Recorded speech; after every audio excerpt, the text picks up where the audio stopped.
Hello, everyone. I'm going to talk to you about the simple way to masquerade logical backups with my dumper. Was omitted from the title of the talk, but we are going to be using my dumper. The idea of this talk is that what we are going to see is what is data masking. We are going to talk about that. We are going to see what is my dumper and why doing data masking with my dumper is simple.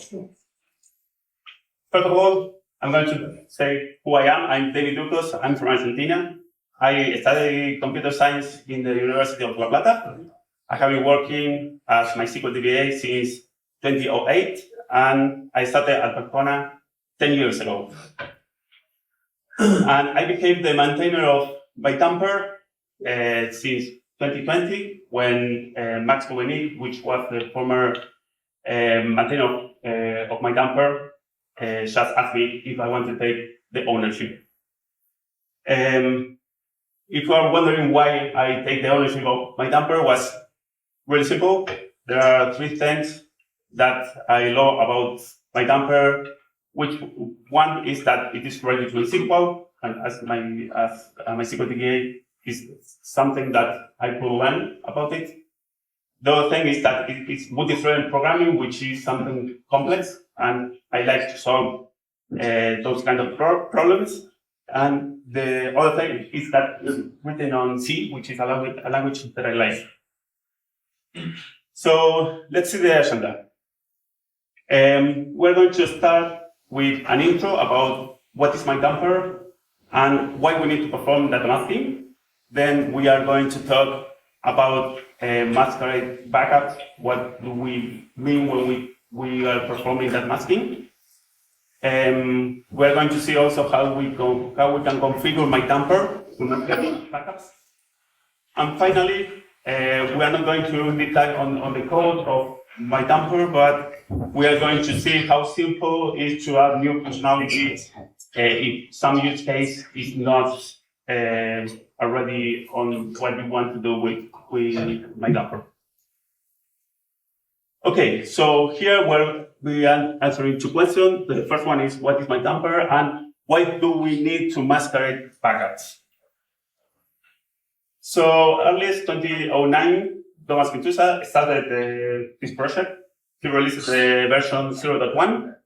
Yes, it is a 15 years old tool, so it's some kind old. And it was the first multi-threaded logical backup tool for MySQL. We didn't have that before. And about my dumper, my dumper with capital M and capital D is the project name. And then we have my dumper and my loader with lowercase, which are the tools that we use. My dumper is to take backups, and my loader is to restore them. Both uses multi-threading. Now let's talk about data masking. Developers need to release code. That's something that we know, and they need to perform testings on environments that are as similar as production as possible. They need to do this for ensure quality. That's something that we need to provide developers. A testing environment with data with quality. So the question here is, why don't we want them to have full access to the database? That's something that we are not going to do. But nowadays, the data that we use, we need to ensure the privacy of the data, and need to be secure. And on the other hand, we have the organizations that need to be compliant with regulations such as GDPR or HIPAA. So the organizations must safeguard sensitive information. And then here come we as DBAs, that we must find effective ways to maintain integrity of the database, and for the developer from quality to have quality environments. And on the other side, we need to protect the personally identified information to protect our organizations.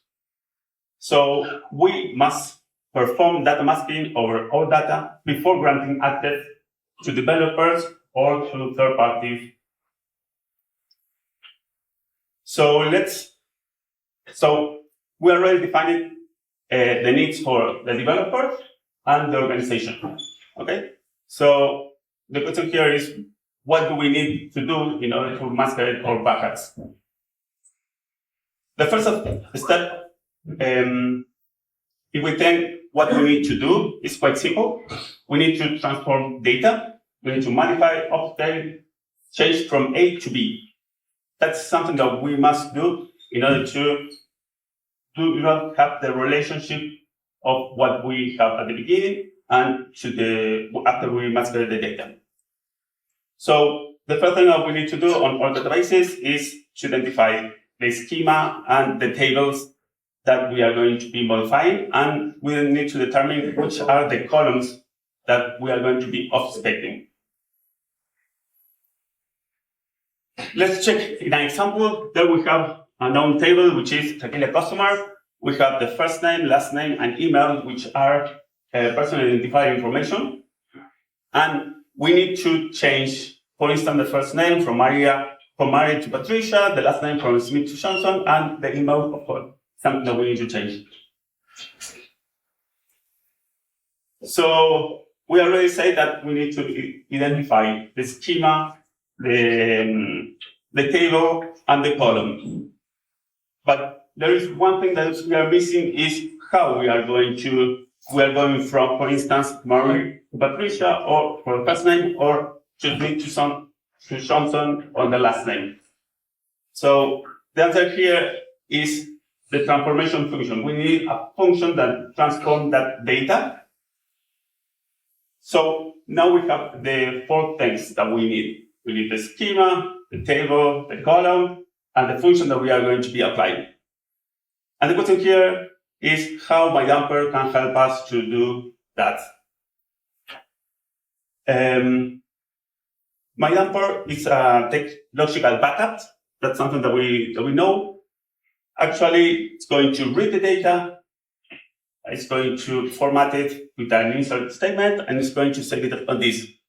As simple as that. That is what usually MyDumper does. But what we did on the middle, we actually are applying that function. So when we implement this, we start reading the data, then we apply a function to every single column, and then we save it on this. When we apply to every single column, that means that when you take a backup, it's applied the identity function, which returns the same value that we have on that particular column. It doesn't change it. So let's see how we can configure MyDumper to use that particular function that we want to change the data. The syntax is pretty simple. It's something that we are familiar. We start with a section surrounded by brackets. We have the database name and the table surrounded by backticks and delimited with a dot. And then for every single column, which is surrounded by backticks, equals, and then the function. Each function could receive parameters. And in the same file, this is stored in a file, a configuration file. And then you can have multiple tables in the same file. This is an example. The first table is a known table for all of you, which is from Sysbench. We have a table in the schema test with the name SD test, and then we have the columns KC and path with different functions that are going to be applied. Same with Tequila customer, where we have functions that receive parameter. One thing that I would like to recommend you if you are going to start using this tool and this feature of MyDumper is that you should use the default extra files in order to do not use the default file, which has more information and more configuration settings. So the recommendation here is please use the default extra file that is simpler and just shut up. So when we configure MyDumper, we have two kinds of functions. We have the basic functions, which are we are going to see later. And we have the advanced functions. The difference between one and the other one is that the first one doesn't receive parameters, and the second one, you must set parameters to configure that. So one thing that is important on these functions is they have the with mem at the end. That means that you can store the relationship when you have a column, for instance, in the example that we saw before about Mary, that points to Johnson.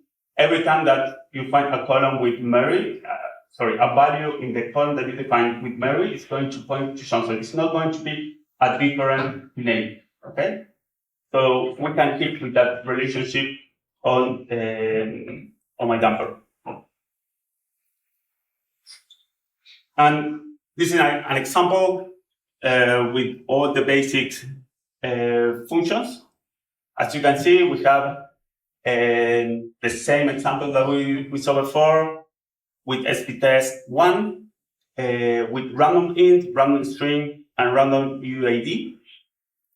In the first one, with random int, what we are doing is changing all the values. We're changing all the string for integer values. Okay, it's going to do that. It's not going to care if you have another kind of information. Let's say letters. It's going to change for a number. Okay, for instance, if you have in this case, k is an integer value, but if we have a varchar, it will be changed also to digits. Then we have the random string, which in the example was all numbers, and it's going to change everything to values between A to Z. And it's going to be of the same value of the row size. It's not going to change the length of the column.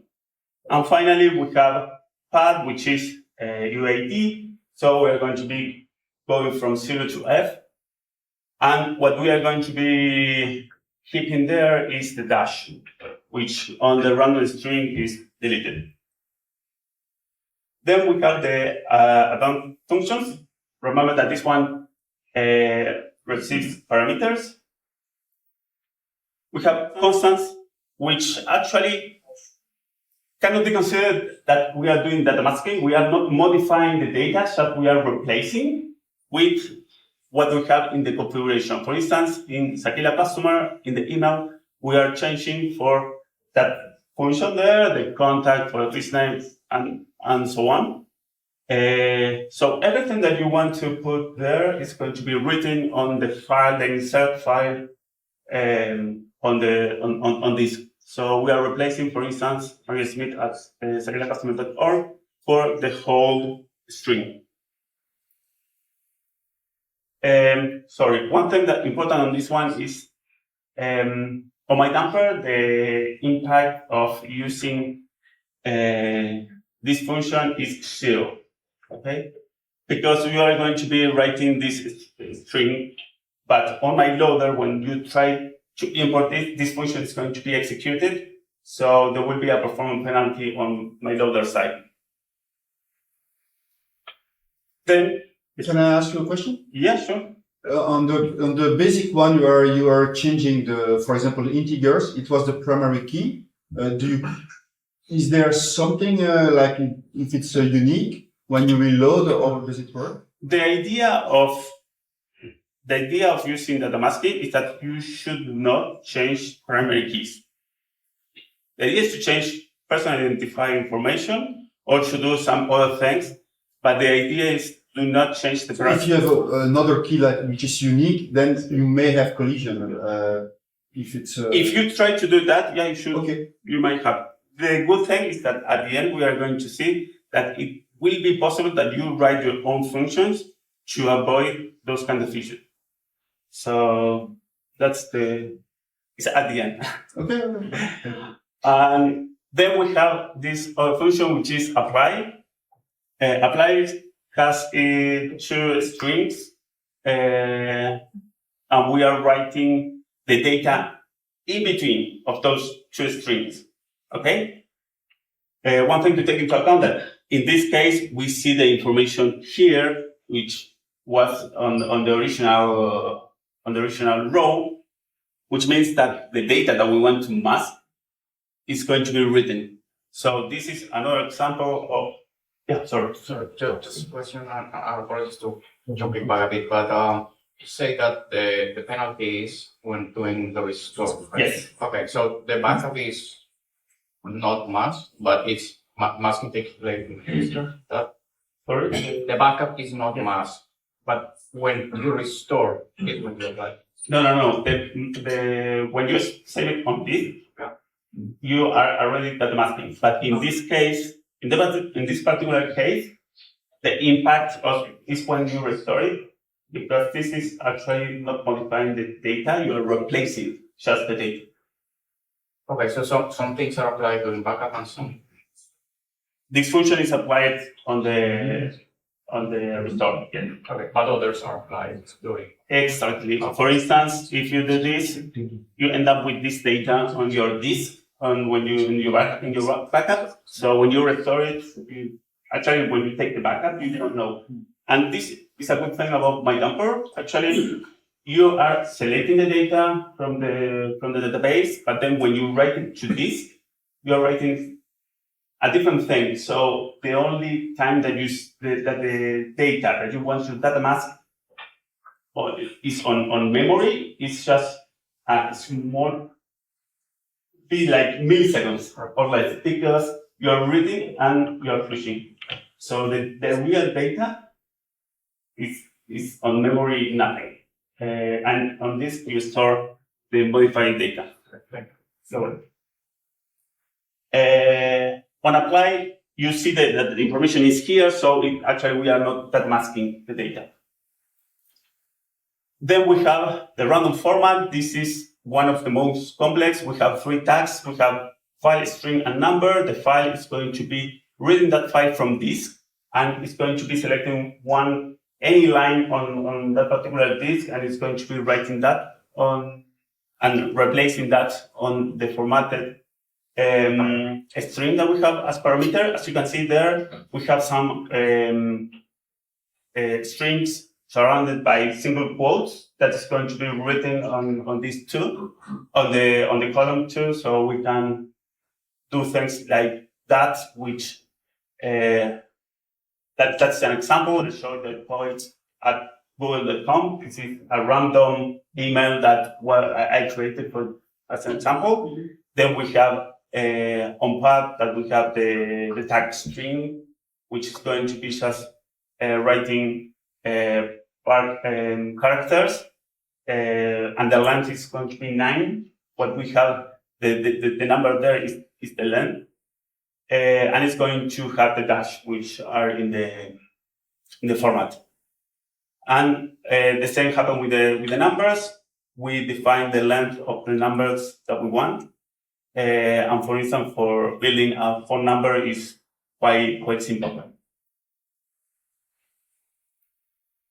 So, and here is there is a question: is why, if what we want to do, I mean, if we want to change the data and our use case is not there.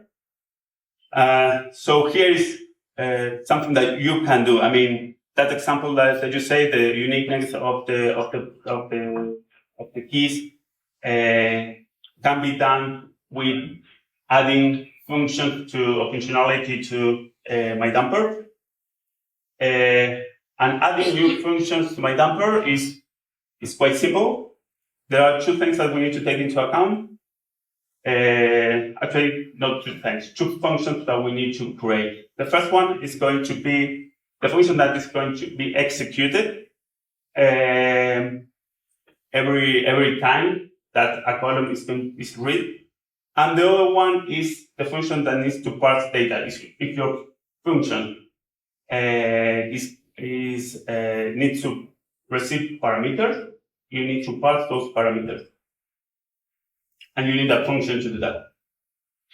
So in that file, in the mydumper underscore masquerade.c, we are going to have two functions that we need to review. One is we need to return the pointer to our functions. As you can see there, it's simple. We need to point to the random format, and we are returning that particular function that in this case will be, for instance, the unique functions that we want to create. And then we need to pass the parameters, which we need to define another function, and we need to add that to the init function pointer function. So probably if you are not developing C programs, might be difficult, but believe me, this is really, really simple to do it. So we are almost at the end. So we saw that there is a need for organizations to perform data masking. So this is something that we have to do. There are other ways to perform data masking, which are more complex or requires a lot of efforts. I think that MyDumper make it really, really simple. It's just defining a function in a configuration file. So I think that we don't have excuses. It's something that we should be doing. Thank you. Has been a pleasure to show you this feature of MyDumper. If you have any questions or yes.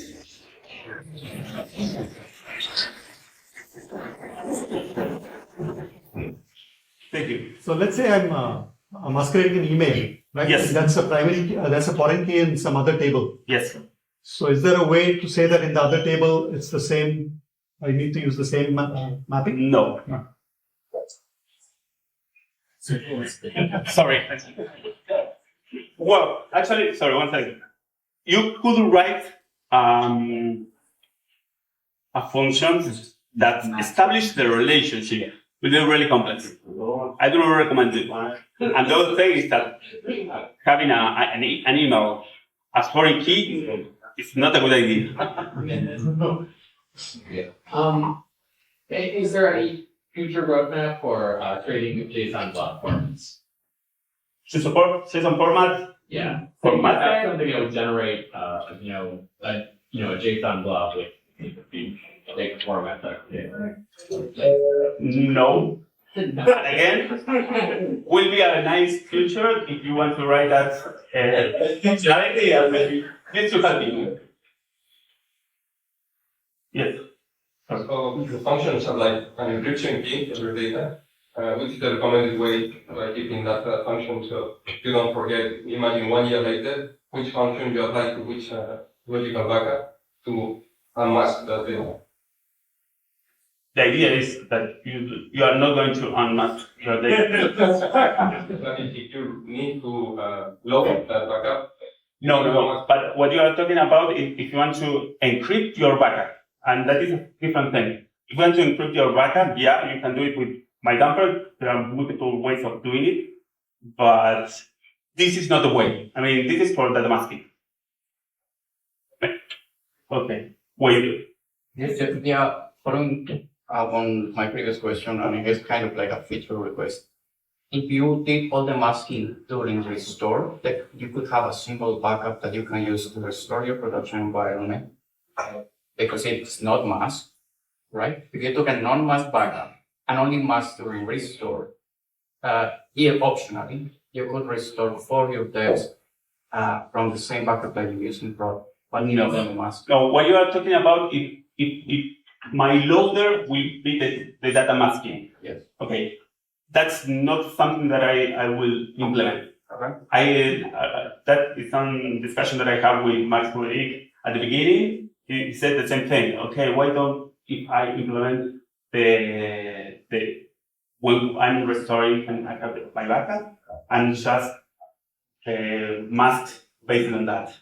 And I say, no, that's not a good idea, because the idea of having data masking is that you are really secure when you take the backup. So when you save it on disk, you are secure in every way that personally identified information disappears from your backup. And that's security. Like there, what you could do is with my dumper, the dump, you could generate a true backup and a masked backup. Yeah. The two use cases. Yeah. But what would you do? You would need the tool to do both at the same time to only read the data blocks, the database. Like that would, like, if somebody wants If you ask me, take a backup is just a little portion of the time that takes to restore it. Okay, so probably you don't need to focus on how long it's going to take a consistent backup. And actually, if you're data masking, you don't need to be consistent with your backup. To be inconsistent. What I mean with that is that you don't need to lock the database to sync all the threads to perform the backup. Okay, it's going to be cheaper in terms of performance impact. I recognize you call it. Sorry, yeah? Perhaps a proposal why every masking began with a one-way hashing function, a full hashing function like shop, okay?